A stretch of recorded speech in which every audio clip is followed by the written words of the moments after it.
नमस्ते स्टूडेंट, कैसे हैं आप सभी लोग। क्लास 9 मैथ्स पढ़ रहे हैं, chapter number 6 lines and angles. ये हमारे इस चैप्टर का लास्ट क्वेश्चन है, 6.2 का थर्ड क्वेश्चन। और ये बहुत ही इजी क्वेश्चन है, लेकिन बहुत ही हार्ड भी है। और ये क्वेश्चन आपको हमेशा एग्जाम में पूछ लिया जाता है, मिनिमम 3 to 4 मार्क्स में। ये एक हमने साइंस में मोशन का चैप्टर पढ़ा था, रिफ्लेक्शन वाला। ये क्वेश्चन वही है, बहुत बड़ा क्वेश्चन है, इसलिए मैं बुक में से पढ़ रहा हूँ आप लोगों के लिए। इन फिगर पी क्यू, जो पी क्यू है वो आर एस के पैरेलल है, mirror placed parallel to each other, दोनों के एक दूसरे के सामने है। और इंसिडेंस जो रे है वो ए बी है, जो रे है हमारा निकल रहा है, strikes the mirror. P Q जो है वो पॉइंट कर रहा है डी को, किसको? डी को। The reflected moves along the path BC and strikes the mirror RS at C and again reflects back along CD. Prove that, हमें क्या प्रूव करना है? AB parallel to CD। हमें प्रूव क्या करना है वो लिख लेते हैं, AB पैरेलल टू CD। मतलब AB जो है हमारा ये लाइन, वो क्या इसके पैरेलल है, वो हमें प्रूव करना है। तो हमने इसके अंदर कंस्ट्रक्शन किया है, जो BE है वो हमारा जो BE हमारा जो है परपेंडिकुलर, वो हमारा PQ के है एट द पॉइंट। और जो हमारा CFC है वो RS के पॉइंट के ऊपर हमारा परपेंडिकुलर है। तो ये कंस्ट्रक्शन हमने किया है कुछ, जो आप लोगों के लिए समझने के लिए सही है। और मैंने इसको एंगल का नाम दे दिया 1 2 3 4, क्योंकि क्या होता है, कई बार हम अगर पूरा प्रॉपर नाम से लिखने जाते हैं तो गलत हो जाता है, तो एंगल से हम करते हैं। चलिए देखते हैं कैसे। एंगल 1 and 2, एंगल 1 and 2 और 3 और 4। तो एंगल 1 जो है वो एंगल 2 के बराबर है, तो ये हमारा 1 हो गया। एंगल 3 जो है वो हमारा एंगल 4 के बराबर है, ये हमारा 2 हो गया, 2 हो गया।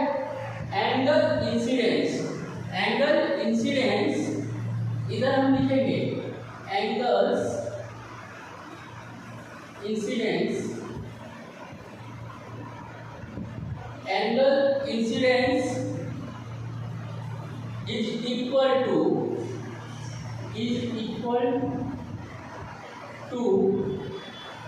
एंगल्स रिफ्लेक्टेड, या रिफ्लेक्शन लिखो या रिफ्लेक्टेड लिखो, ये आपका रीजन लिखना बहुत ही जरूरी है, ठीक है।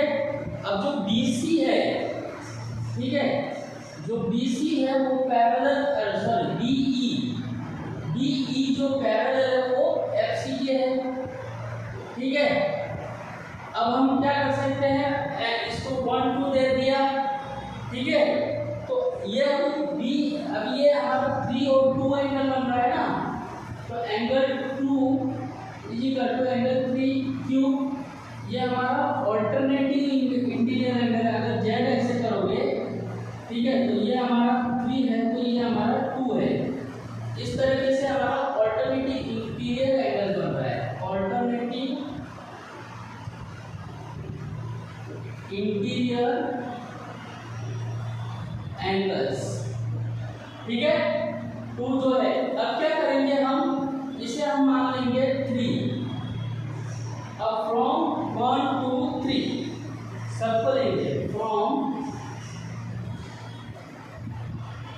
1 2 and 3। अब देखो एंगल 1 जो है वो 4 के बराबर होगा, और एंगल 2 जो है वो 3 के बराबर होगा। मीन्स ये चारों एंगल एक दूसरे के बराबर है। तो हम यहाँ पे एंगल 1 और इक्वल टू एंगल 4 ले सकते हैं। Okay, both sides divided by multiply कर देते हैं 2 से, ठीक है। तो अब क्या हो जाएगा, ये हमारा angle 1 plus angle 1 is equal to angle 4 plus angle 4। हमने इसको डिवाइडेड बाय 2 टाइम्स इनटू कर दिया है। अब हम देखो एंगल 1 जो है हमारा एंगल 2 के बराबर है, तो हम यहाँ पे एंगल 1 प्लस एंगल 2 लिख सकते हैं, और एंगल 4 जो है हमारा किसके बराबर है, एंगल 3 के बराबर, ठीक है। तो हमने क्या किया अभी, एंगल 1 प्लस 2 एंगल 4 प्लस 3। तो अब देखो एंगल 1 और 2 DCB, ये DCB हो गया, और ये ABC, बट ये दोनों आप देखोगे बट दोनों ऑल्टरनेट इंटीरियर एंगल्स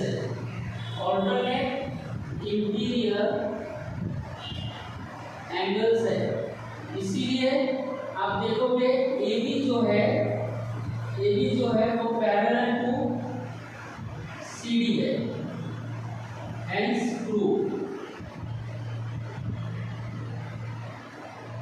ये क्वेश्चन इस तरीके से सॉल्व होगा, बहुत ही इजी क्वेश्चन है, 100% ये क्वेश्चन आता है एग्जाम के अंदर।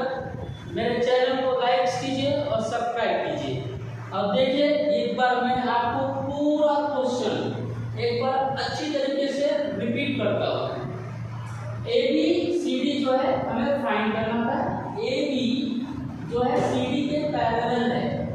कंस्ट्रक्शन में हमने BC जो है परपेंडिकुलर बताया PQ के, और FC जो है हमने बताया RS का परपेंडिकुलर बताया।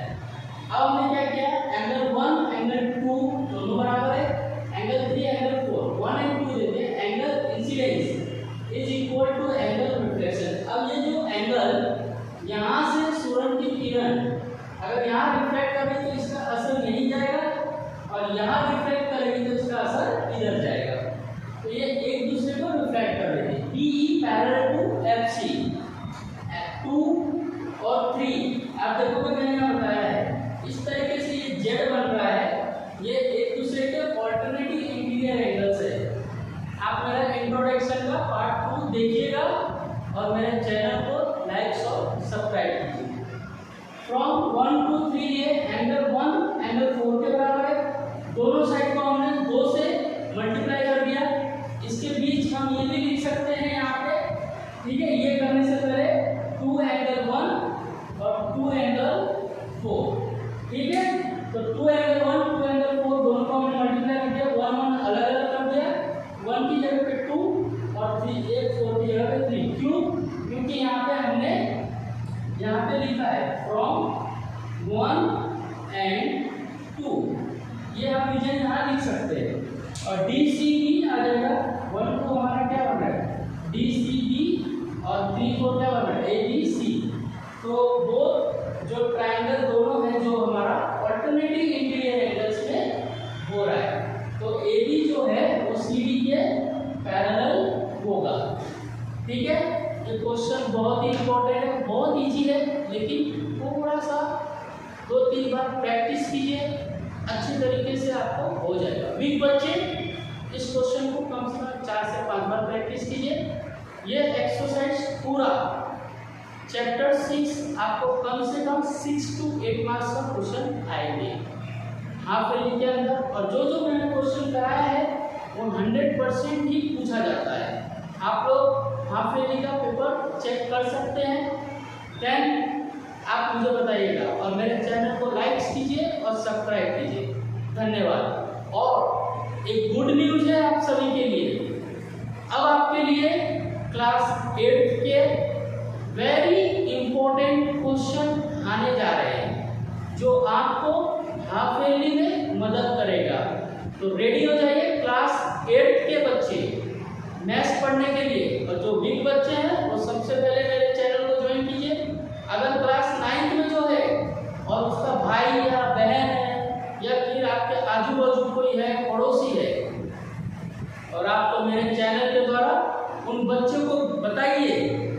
यहाँ पे जाइए, आशीष सर आपको वेरी इंपॉर्टेंट क्वेश्चन करा रहे हैं। उस चैनल को लाइक कीजिए और एक ऑल करके आइकन का बटन होगा उसे दबा दीजिए, ताकि मैं कोई भी क्वेश्चन का कोई भी वीडियो अपलोड करूँगा तुरंत आपको ये वीडियो नोटिफिकेशन के द्वारा मिल जाएगा।